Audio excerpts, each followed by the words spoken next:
नमस्कार, स्वागत है आप सभी का दिव्य हिमाचल टीवी में। मैं शकील कुरैशी आपके साथ जुड़ा हूं शाम के इस बुलेटिन में। हिमाचल प्रदेश में आज क्या कुछ खास रहा है, इसकी जानकारी हम आपको देंगे, आपको बताएंगे। सरकार ने आज क्या बड़े ऐलान किए हैं, कई क्षेत्रों की बात करेंगे, अलग अलग विषयों पर हम चर्चा करेंगे। इसमें कर्मचारी वर्ग की भी कई महत्वपूर्ण समाचार जो है वो हमारे पास हैं, वो भी जानकारी आपको देंगे। स्कूल ऑफ एक्सीलेंस जो है वो सरकार ने बदल दी है, उस पर भी चर्चा करेंगे। मुख्यमंत्री ने जनता के बीच जाकर बड़ा ऐलान आज किया है, इस ऐलान की जानकारी भी हम आपको देंगे। क्या उन्होंने खास बात कही है। एचआरटीसी को ग्रांट इन एड मिलेगी, लेकिन पेंशनरों ने अपना धरना जो है वो शुरू कर दिया है, वो भी बताएंगे। तकनीकी कर्मचारियों को बिजली बोर्ड कई बड़ी सौगातें दे रहा है, उन्हें भत्ते जो है वो देने के आदेश हो गए हैं, ये भी चर्चा करेंगे। 8 पटवार सर्कल जो है वो बदले गए हैं। केंद्र सरकार ने पैसा दिया है हिमाचल प्रदेश को मानसून में हुई क्षति का, ये कितना पैसा है ये भी विस्तार से जानकारी आपको देंगे। और मानसून भी हिमाचल प्रदेश में प्रवेश करने वाला है, ये भी जानकारी आपसे साझा करेंगे। तो शुरुआत हम करते हैं मुख्यमंत्री सुखविंदर सिंह सुक्खू के बड़े ऐलान से, क्योंकि मुख्यमंत्री पिछले कल आनी विधानसभा क्षेत्र के बागा सराहन गांव में जो है वो थे। सरकार गांव के द्वार कार्यक्रम उनका वहां पर आयोजित हुआ, और आज सुबह जब मुख्यमंत्री उस गांव से चलने लगे तो उससे पहले वो एक स्कूल में चले गए, और स्कूल में जाकर उन्होंने बच्चों से कुछ सवाल जवाब किए, और बच्चों से जो सवाल मुख्यमंत्री ने किए उनके जवाब जो है वो बच्चों को नहीं आए। तो सरकारी स्कूल में जिस तरह के हालात थे उनको लेकर मुख्यमंत्री ने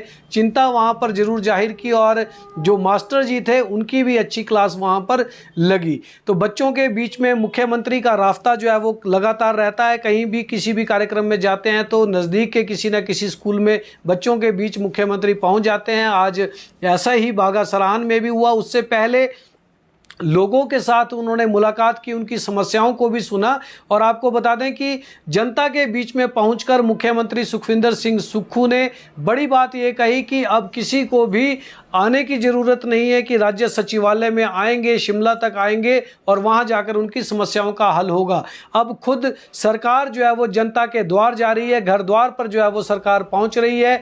ऐसे ही जो गांव में सरकार का एक कार्यक्रम जो चल रहा है ये लगातार आगे जारी रहेगा, और दूर दराज के इलाकों में जो है वो मुख्यमंत्री खुद जाएंगे और वहां पहुंचकर लोगों की समस्याओं का मौके पर निपटारा किया जाएगा। तो एक बड़ी बात मुख्यमंत्री ने की, बड़ा ऐलान उन्होंने किया कि लोगों के जो भी समस्या है उनको लेकर लोगों को शिमला नहीं आना पड़ेगा, राजधानी नहीं जाना पड़ेगा, बल्कि खुद सरकार जो है वो गांव के द्वार आएगी। तो मुख्यमंत्री ने वहां पर बताया कि वो इससे पहले डोडरा क्वार में भी जा चुके हैं, कुपवी में भी उन्होंने एक रात जो है वो लोगों के बीच में बिताई है, किलाड़ गए हैं, शर्ची गांव में गए हैं, ऐसे कार्यक्रम वहां पर आयोजित हुए, और अब बागा सराहन में उन्होंने ये कार्यक्रम आयोजित किया। इसी तरह से ऐसे जो सरकार गांव के द्वार कार्यक्रम है ये लगातार आगे जारी रहेंगे।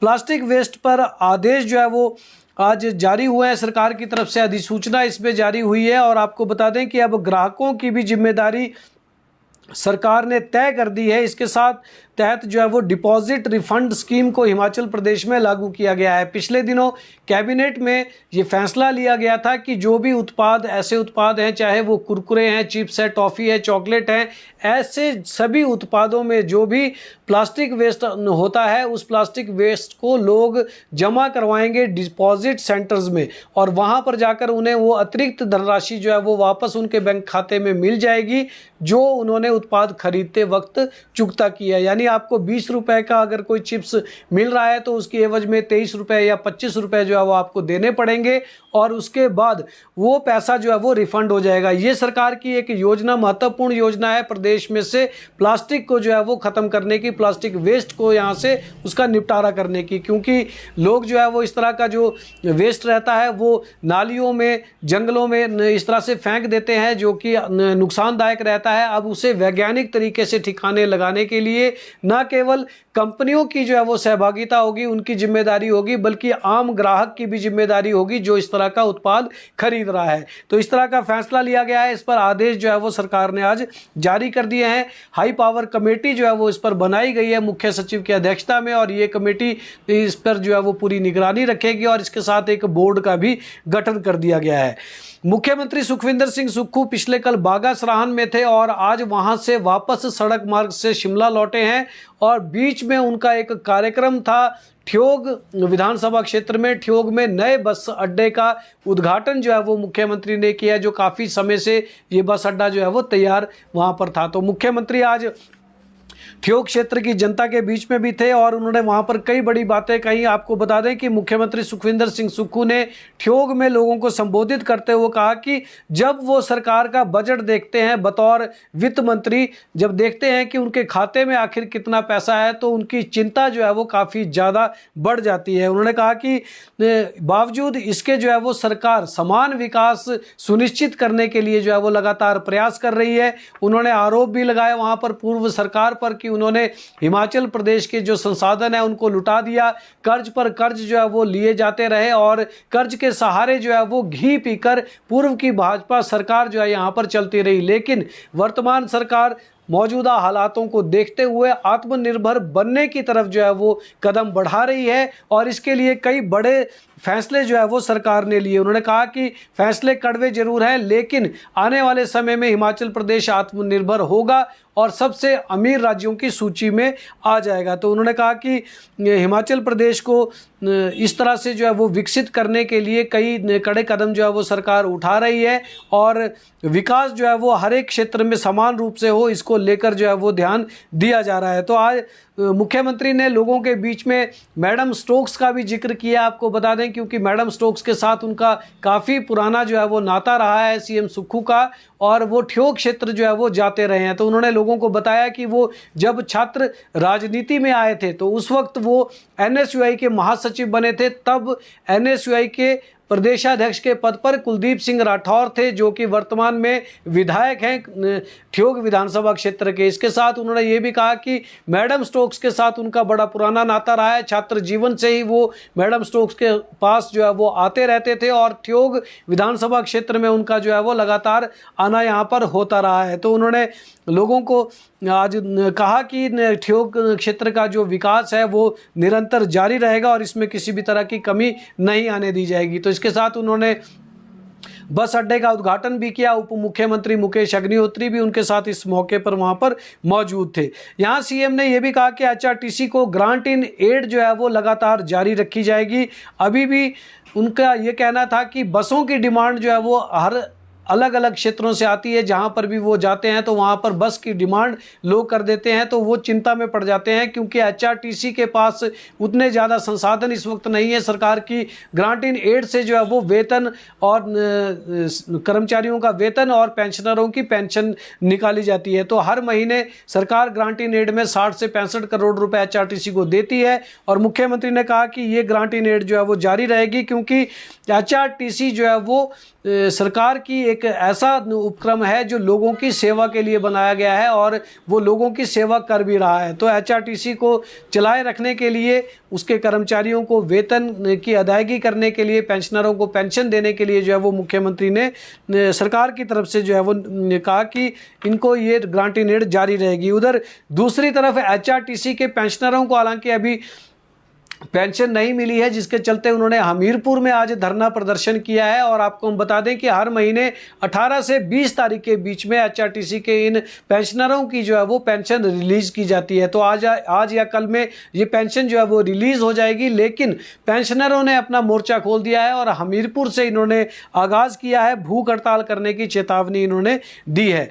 वहीं एचआरटीसी की हम बात कर रहे हैं तो एचआरटीसी के बेड़े में अब सुपर लग्जरी जो बसें हैं वॉल्वो बसें, वो शामिल होने वाली हैं और 24 बसें बेंगलुरु में तैयार हो चुकी हैं। ये जानकारी हमने आपको कुछ दिन पहले भी दी थी। और उन बसों को लाने के लिए आज जो है वो ड्राइवर, एचआरटीसी के 48 ड्राइवर जो है वो हिमाचल प्रदेश के अलग अलग डिपो से भेज दिए गए हैं। तो 48 चालक जो है वो बेंगलुरु निकल गए हैं और 20 तारीख को वो बेंगलुरु में होंगे। 21 तारीख को वहां से हिमाचल प्रदेश के लिए 24 वॉल्वो बसें लेकर ये लोग वापस जो है वो लौट आएंगे, वहां से चल पड़ेंगे 21 तारीख को जो इनको डेट दी गई है। तो 48 ड्राइवर भेजे गए हैं, हर एक बस के साथ 2 ड्राइवर जो है वो रहेंगे और कुल 24 बसें यहाँ पर आएंगी। और ये बसें जो है वो प्रदेश के अलग अलग इलाकों से जो है वो दूसरे राज्यों के लिए जाएंगी, खासकर दिल्ली के लिए जहाँ पर BS 6 श्रेणी की बसों को ही अब मान्यता दी गई है। वहीं इन्हीं बसों को जो है वो वहाँ पर एंट्री की जो है वो इजाज़त मिली है। तो एचआरटीसी के बेड़े में ये 24 से नई बसें अब जुड़ने वाली है।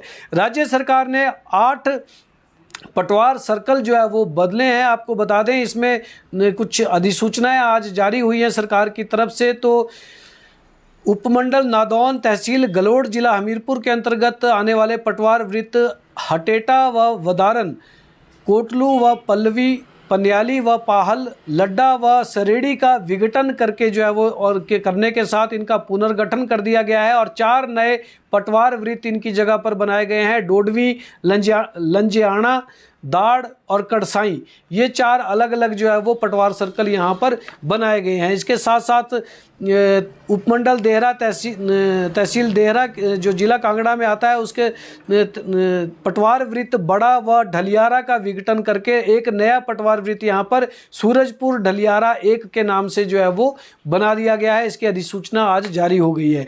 इसके अलावा तहसील हरिपुर जो कि जिला कांगड़ा के तहत आती है, इसमें पटवार वृत्त त्रिफल, खैरिया व हरिपुर है, जिनका विघटन करके दोबारा से इनका पुनर्गठन किया गया है। और 3 नए पटवार वृत्त द्रकाटा, बोंगटा व महवा, ये 3 नए पटवार वृत्त यहाँ पर जो है वो बना दिए गए हैं। तो इस तरह से लोगों को राहत देने के लिए ये नए सिरे से जो है वो पटवार वृत्त का निर्माण यहाँ पर किया गया है।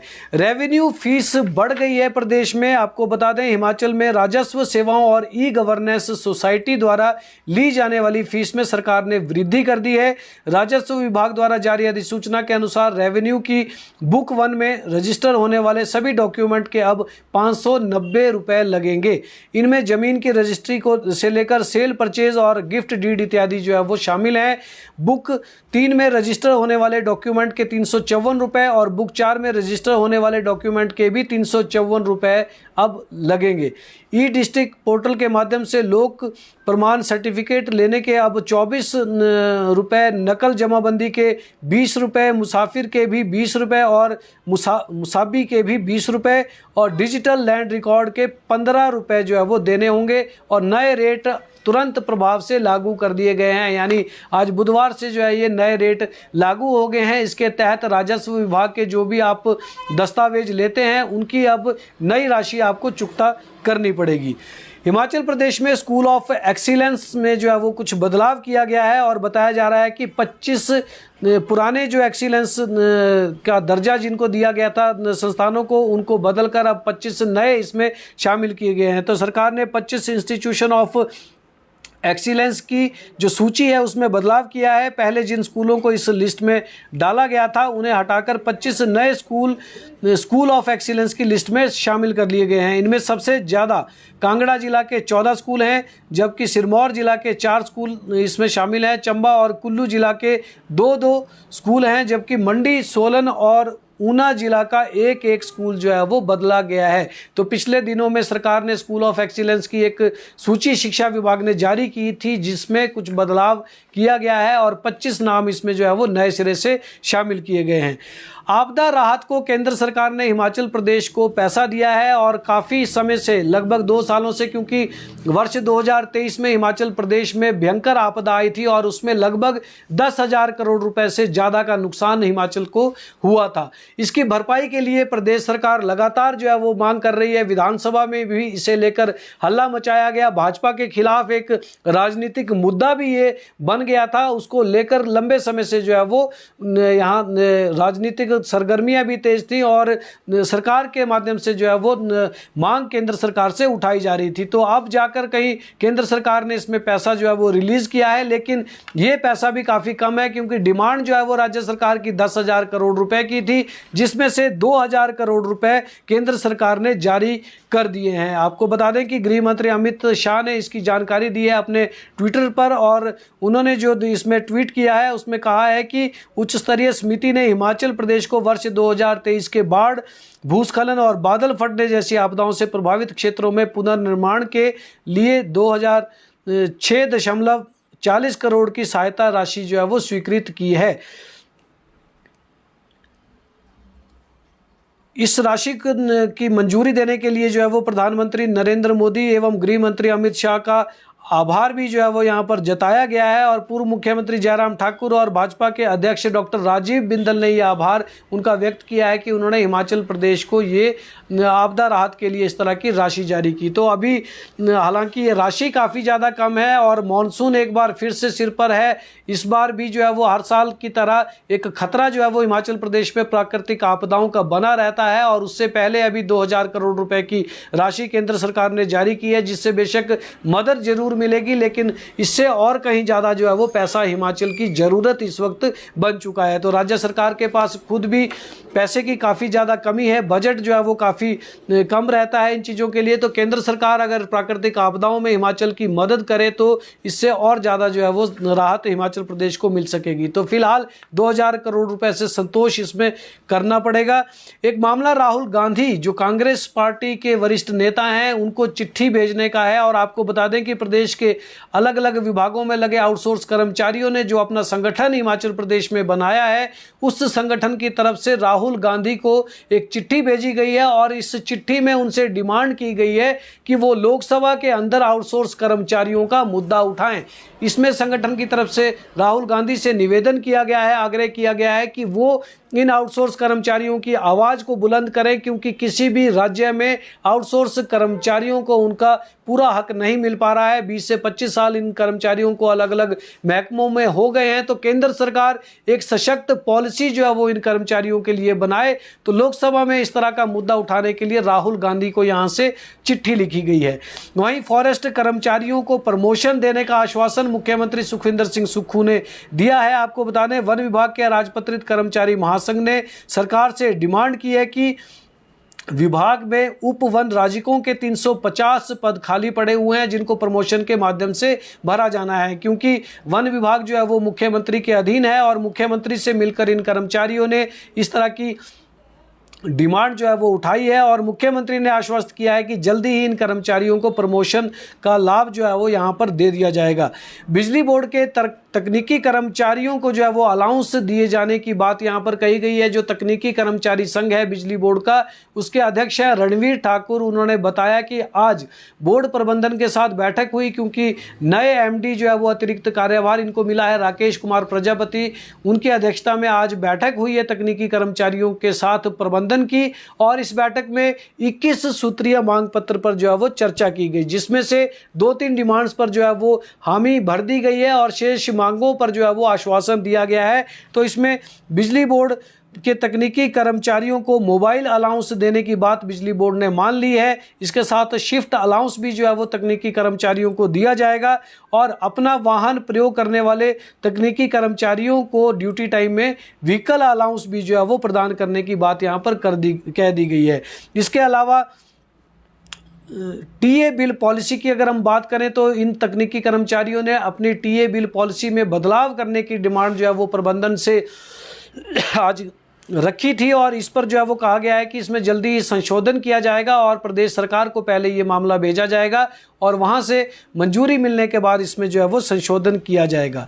उधर हिमाचल प्रदेश विश्वविद्यालय में यूजी डिग्री पूरी करने के लिए प्रदेश विश्वविद्यालय ने छात्रों को एक और चांस जो है वो प्रदान किया है। ये वर्ष 2019-20 और 2020-21 के सेशन के जो छात्र थे जिनकी जेबीटी और डीएलएड में एडमिशन के बाद डिग्री अधूरी रह गई थी, उनको मौका दिया गया है दोबारा से परीक्षा देने का, और इस परीक्षा के बाद जो है वो काफ़ी छात्रों को जो है वो राहत इस मौके से जो है वो यहाँ प्रदेश विश्वविद्यालय की तरफ से मिल जाएगी। अब बात करते हैं प्रदेश के मानसून की। तो हिमाचल प्रदेश में मानसून 2 या 3 दिनों में प्रवेश करने वाला है, इस तरह की जो प्रेडिक्शन है वो मौसम विभाग की तरफ से यहाँ पर दी गई है। राज्य में 2 या 3 दिनों में मानसून प्रवेश कर जाएगा, ये बात मौसम विभाग ने अपने पूर्वानुमान में कही है। 20 से 23 जून तक भारी बारिश का अलर्ट जो है वो हिमाचल प्रदेश के लिए दिया गया है। 21 जून को ऊना, शिमला और सिरमौर में हैवी टू हैवी रेन जो है वो होने की संभावना यहाँ पर जताई गई है, यानी कि भारी से भारी बारिश जो है वो हिमाचल प्रदेश में 21 जून को ऊना, शिमला और सिरमौर इन 3 जिलों में हो सकती है। वहीं 22 जून को ऊना, बिलासपुर, हमीरपुर, शिमला और सिरमौर इन जिलों में भी भारी बारिश की चेतावनी दी गई है। इससे पूर्व अगर कल की बात करें 19 जून को, तो 19 जून को कुछ स्थानों पर बारिश होगी, ये भी बताया गया है।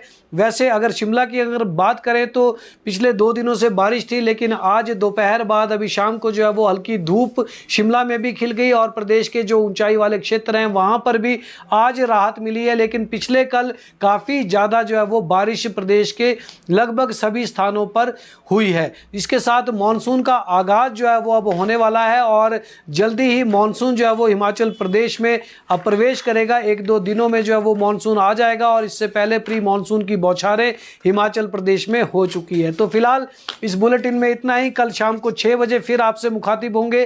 तब तक के लिए आप मुझे इजाज़त दें। देखते और पढ़ते रहें दिव्य हिमाचल।